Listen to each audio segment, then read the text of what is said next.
안녕하십니까? 5월 10일 수요일 새벽기도 여신 여러분을 진심으로 환영합니다. 우리 함께 기도하시겠습니다. 사랑의 하나님 아버지, 저희들에게 또 다른 하루를 허락해 주시니 감사합니다. 오늘 하루도 말씀 안에서 또 주님과 동행하는 하루가 될 수 있도록 도와주시옵소서. 시대의 소망의 말씀을 살펴보겠습니다. 성령님께서 함께 해주시고 하늘의 지혜로 이 시간 역사하여 주시옵소서. 예수님의 이름으로 기도드립니다. 아멘. 네, 이번 한 주일 동안 시대의 소망 66장 논쟁, 특별히 오늘 수요일은 부활에 대한 논쟁의 이야기를 살펴보겠습니다. 마태복음 22장 32절에 예수님께서 부활을 믿지 않는 사두개인들에게 이렇게 대답하셨습니다. 나는 아브라함의 하나님이요 이삭의 하나님이요 야곱의 하나님이로라 하신 것을 읽어보지 못하였느냐. 하나님은 죽은 자의 하나님이 아니시오 산 자의 하나님이시니라 하시니.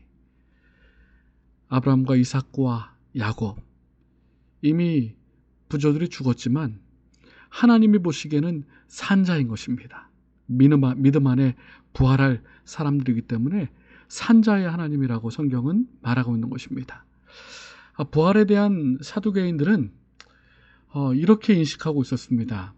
만일 죽을 수밖에 없는 상태에서 불멸의 상태에도 동일한 물질의 미분자로 구성되었다면 죽음에서 살아났을 때에도 살과 피가 있어야 되며 지상에서 중단된 생명이 영원한 세계에서도 계속돼야 된다고 추론한 것입니다. 그러니까 인간의 과학적인 이성적인 사고방식으로 부활을 이해하려고 했던 것입니다. 그러다 보니까 그럴 경우 세상에서 관계가 계속될 것이며 남편과 아내는 다시 연합되어 부부 생활이 계속되고 모든 일이 죽기 전과 똑같이 되어 금생의 부정과 정욕이 내세에서도 영원히 지속될 것이라고 그들은 결론을 내린 것입니다. 그러다 보니까 부활이 없다라고 믿게 된 것이죠. 그러니까 부활을 하나님의 말씀대로 믿고 신뢰해야 되는데 자신들의 과학적인 이성적인 사고방식으로 부활을 이해하려고 했던 것입니다. 그러다 보니까 하나님의 말씀을 믿지 못하고 부활에 대하여 믿지 못하게 된 것입니다. 그들에 대하여 예수님께서 깨우침을 주셨죠. 먼저는 성경과 하나님의 능력에 대한 그들의 무지가 그들의 믿음의 혼란과 심령의 어둠을 가져온 요인이라고 예수님께서는 선언하셨습니다. 그러니까 하나님의 말씀과 하나님의 능력에 대한 믿음의 부족이 그들의 혼란과 심령의 어둠을 가져왔다라고 말씀하신 것입니다. 그들은 그들의 유한한 추리의 한계 안에서 하나님의 신비를 찾으려고 노력하였다. 그러니까 사두개인들은 자신들의 과학적인 이성적인 사고로 하나님의 신비와 하나님의 능력을 이해하려고 노력했던 것입니다. 그렇기 때문에 부활을 믿지 않았던 것이죠. 그리스도께서는 그들에게 이해를 넓게 하고 힘있게 할 이 거룩한 진리에 저희 심령을 열도록 그들을 초청하였다.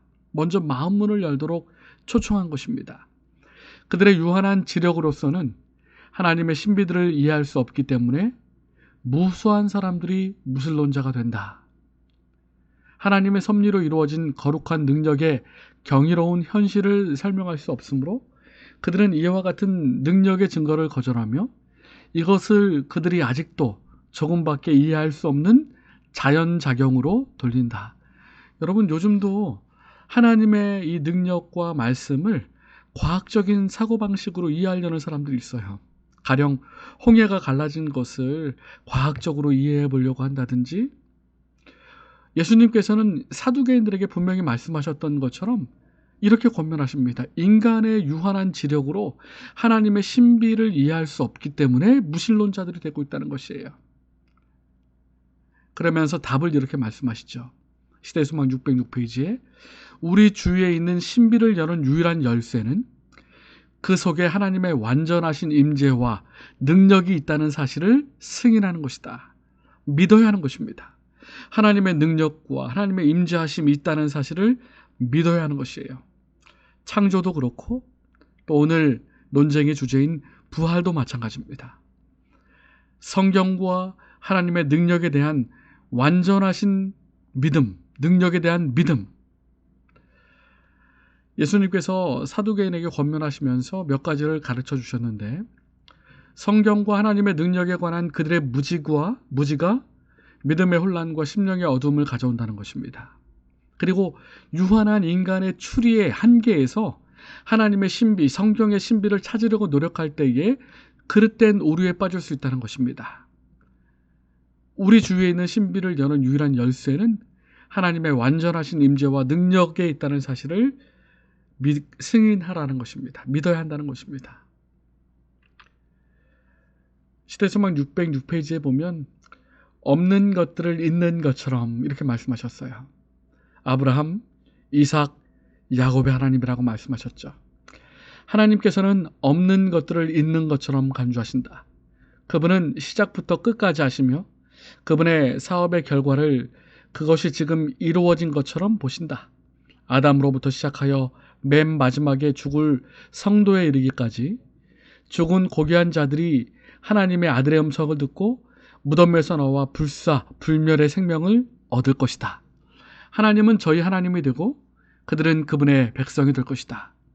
하나님과 부활한 성도들은 친밀하고 부드러운 관계를 맺게 될 것이다. 그렇기 때문에 없는 자들을 있는 것처럼 여기시기 때문에 산자의 하나님이다. 그렇게 말씀하신 것입니다. 요한복음 5장에 예수님께서 분명히 말씀하셨죠. 이를 기여기지 말라. 무덤 속에 있는 자가 다 그의 음성을 들을 때가 오나니 선한 일을 행한 자는 생명의 부활로 악한 일을 행한 자는 심판의 부활로 나오리라. 생명의 부활이 있음을 말씀하셨고요. 예수님께서 요한복음 11장에 이렇게 말씀하셨습니다.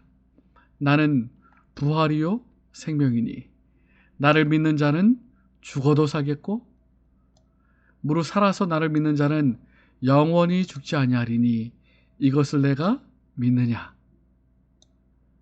가로되 주여 그라오이다. 주는 그리스도시요 세상에 오시는 하나님의 아들이신 줄을 내가 믿나이다. 여러분, 부활 논쟁에 있어서 예수님께서 분명히 말씀하시기를 성경과 하나님에 대한 완전한 신뢰와 믿음이 필요하다라고 말씀하셨어요. 예수님께서 분명히 말씀하셨습니다. 나는 부활이요 생명이니 나를 믿는 자는 죽어도 살겠고. 이 말씀을 예수님의 이 거룩한 약속의 말씀을 믿음으로 받아들이시게 되길 간절히 바랍니다. 세상에 과학과 이성이 아무리 발전한다 할지라도 전적으로 하나님을 신뢰하고 믿는 믿음 위에 우리의 신앙의 기초가 세워지게 될 것입니다. 5월 10일 수요일 기도 제목을 안내해 드리겠습니다. 교회 환우들을 위하여 함께 기도해 주시기 바랍니다. 또한 중보 기도반과 제자훈련반을 위해서 함께 기도해 주시기 바랍니다. 또 개인의 기도 제목과 코로나에서의 회복, 또 성도님들의 건강을 위하여 이 시간 음악이 마칠 때까지 함께 기도해 주시기 바랍니다. 감사합니다.